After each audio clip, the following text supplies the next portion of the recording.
What's up, everyone? Coffee break here with another video, and I'm mainly just going live right now because I feel like there's a lot of talk about the Niners doing bad and the Niners just trying to figure it out. And I uploaded a video this morning, pretty much discussing some of the things that got me frustrated about the game and about this whole season, pretty much.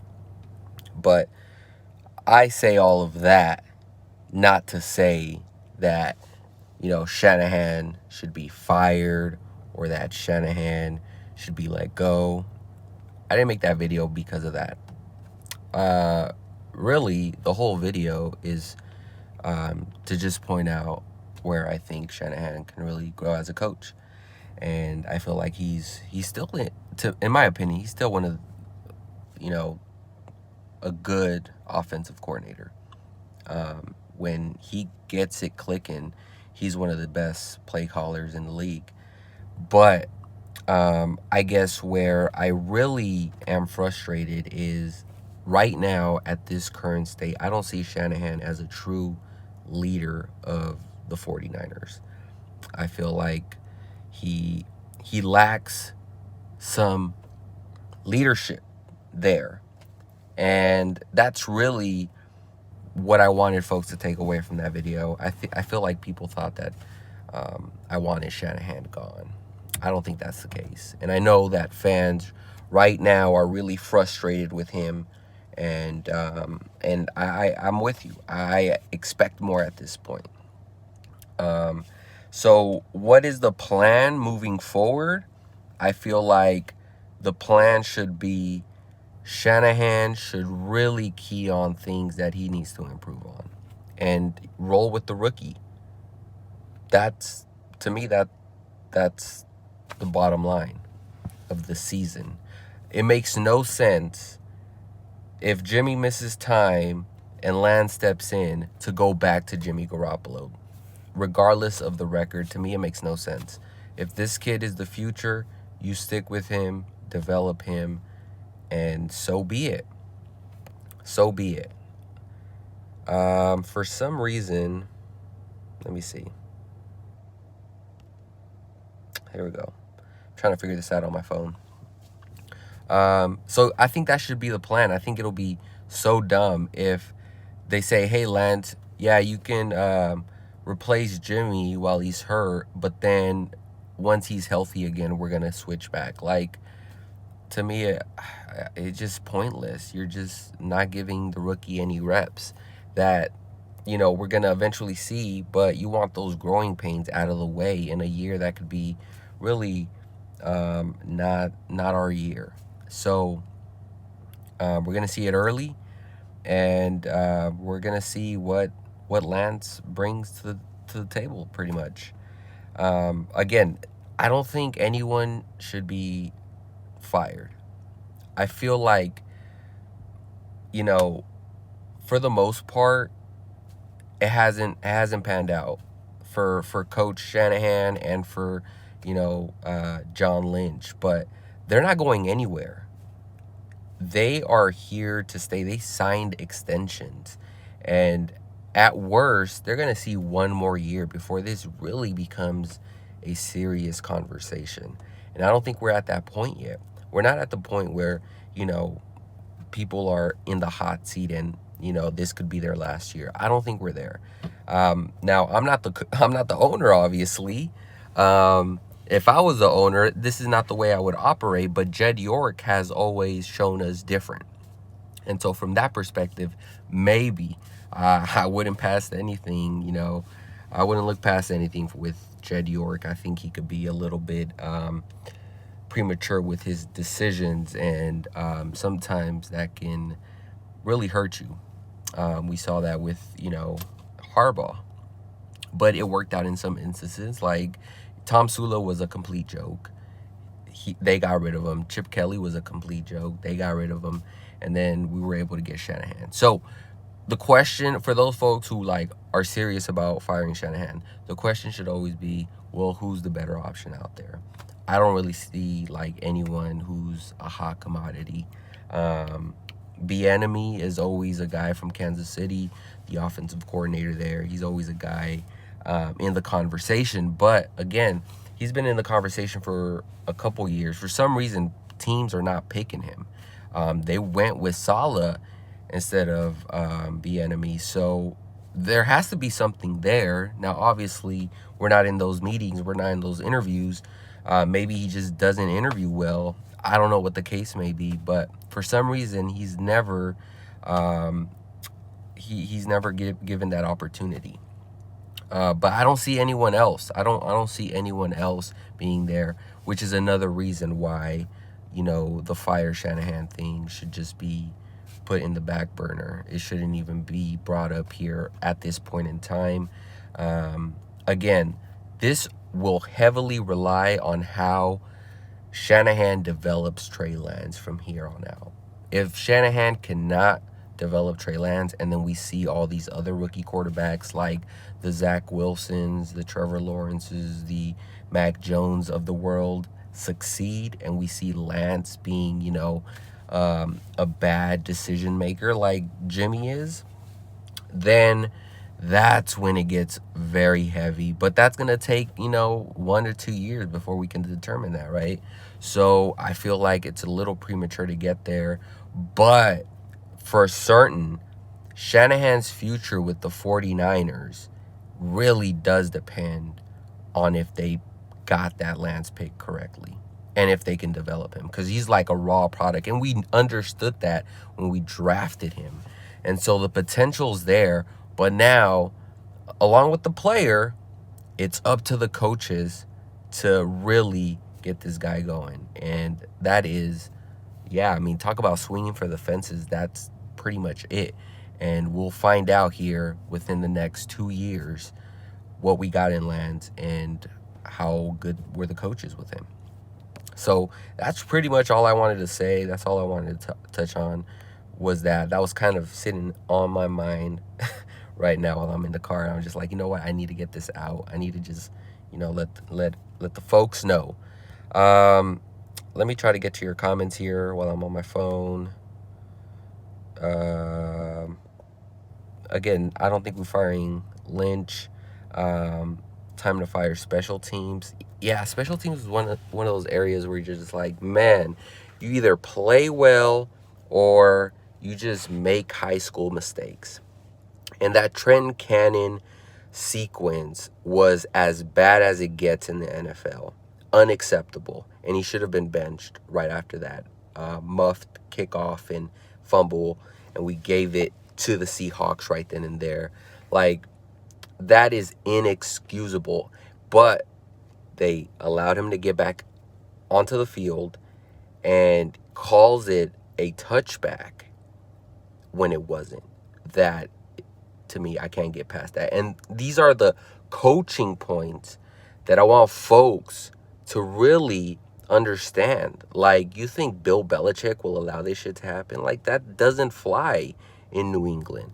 And I just wish I'm like a fly in the room in these type of meetings, because I really want to understand what's said to these players. And I understand this guy's barely 3 weeks in, but this is a pro football athlete we're talking about.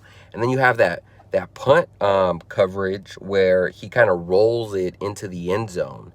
And you're just like, what are you doing? Like, you could have pinned him. You could have pinned Russell Wilson at the 1. And instead you're rolling out there like if you're a 2-year-old. I know I'm being a little harsh, but that's the reality of the situation. And so I really want to understand what these coaches are conveying out to these players and how they're helping the players get better. So when you have losses like this, you only have to look at the coaches and be like, all right, well, what are you communicating into these meetings? Like, because you have these like special teams guys making these same mistakes. And to me, that's inexcusable, man. Inexcusable. That really pissed me off. And I wasn't even mad at Cannon. I was just like, why would you put him in that same position again? Appreciate the love, folks.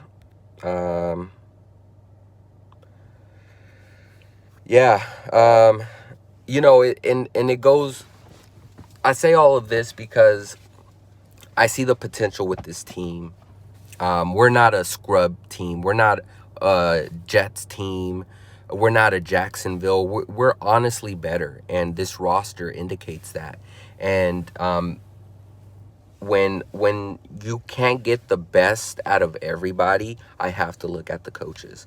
And so we're not like on one side we have the defense played well on Sunday. I'm just like, hooray, we made some improvements. But then offense, special teams really messes it up, and we're not playing complementary football. And we need coaches to get the best out of every player. And I feel like from week one, when you have Ayuk basically third string, Ayuk, a first rounder, playing third string, you're not getting the best out of the man. Trey Sermon, not even suiting up week one. You're not getting the best out of these players. And I have to, look from top to bottom. Like, where's the leadership? Are you pushing these guys in practice? Because they're coming out flat. They're coming out flat, man. And to me, that's what gets me irritated. It's like, and then when we look at the press conferences, we're not hearing like, oh, I need to do better, right? As a leader, you want your coach to be like, I need to do better. I need to push these guys. He's like, well, um, they didn't run the right route. Jimmy could have threw a better ball. We have to have better protection. It takes all 11 players. Yes, it does take all 11 players. It also takes good coaching and communication to get that done. So you want to go there, this is where we're going at. And that's the frustrating thing with Shanahan during this year. I feel like the accountability isn't there, and that's really sad. It's sad because this is a guy, I think he is a great mind in the NFL, but we talk about like Shanahan really relates to the players. I don't know how true that is now. I don't know how true that is now. You're seeing guys, coming in. This is his fifth year. Jimmy hasn't developed. I mean, he's still having the same issues with O-line, wide receivers dropping balls. Like, where's the sense of urgency? Where's the development? Don't tell me that, oh, Ayuk didn't come into training camp. He thought, the position was given to him. I don't want to hear that. Because, sure, that could be true. But what are you doing, Shanahan, to make sure that doesn't happen to the next guy that's coming? Yeah, that's pretty much where I'm at. Um, let's see. Yeah, it really doesn't do anything to help his guys. Like, something has to change. And I had wrote something down. Like, if I was like a media person in one of these press conferences, I had like a list of questions I would want to ask Shanahan, but I left it at home. Probably just make another rant video about that.